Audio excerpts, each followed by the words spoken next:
d'octobre. Voilà, ce n'est pas la peine de révéler son identité. Pas du tout, pas du tout. day yokk xar mi Pas du tout, pas du tout. Il n'est pas question. sa candidature fan nga ko yóbbu kan nga jox sa candidature.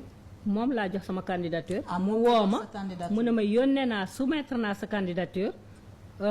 Ils vont valider ou pas et ils vont t'appeler.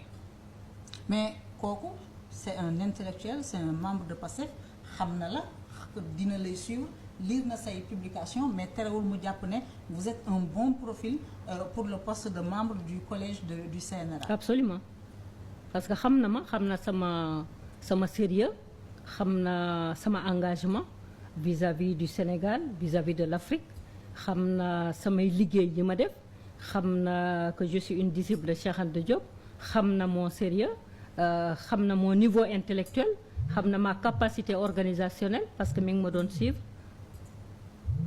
da nga xamante le ministre de la communication xamante jamais. mësuloo ko gis. mësuma ko gis. Parce que on dit et d'ailleurs c'est une incongruité que sur proposition du ministre de la communication le président de la République nomme le collège des délégués des membres du CNRA. Ministre de la communication amul pour proposer ko.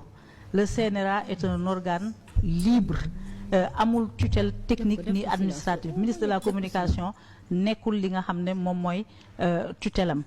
Donc loolu c'est déjà un problème mais vous dites que vous ne connaissez pas le ministre de la communication parce que moom ñu ngi koy matraquer depuis 48 heures dans les réseaux sociaux naan moom moo indi lii yëpp moom moo nommé koo xam ne dafa def ay publications hostiles au PASTEF. Mais peut-être que man je ne sais pas comment ça se passe bon je l'ai appris comme vous que j'ai l'impression que quand il s'agit de candidature j'imagine que c'est selon les cas. Par exemple bu dee forces armées la peut-être que c'est le ministre des forces armées qui fait sa présélection qui le propose au président ou au premier ministre. J'avais compris que c'était d'abord le premier ministre et puis qui donne son avis et qui envoie au président.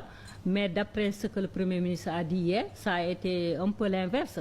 Donc, comme affaire communication... Ça a été un peu l'inverse, c'est-à-dire? C'est-à-dire que le Premier ministre disait dans son intervention d'hier que ministre bi moo sélectionné yónnee ko président et que président yónnee ko demandé ko aviam. Président yónnee ko demandé ko aviam. Voilà. Donc, selon man, je me dis que comme CNRA, ça relève du ministère des télécommunications et des communications. Donc peut-être loolu moo tax ñu chargé ko moom mu def sélection bi mu def présélection bi. Alors bi publication yi génnee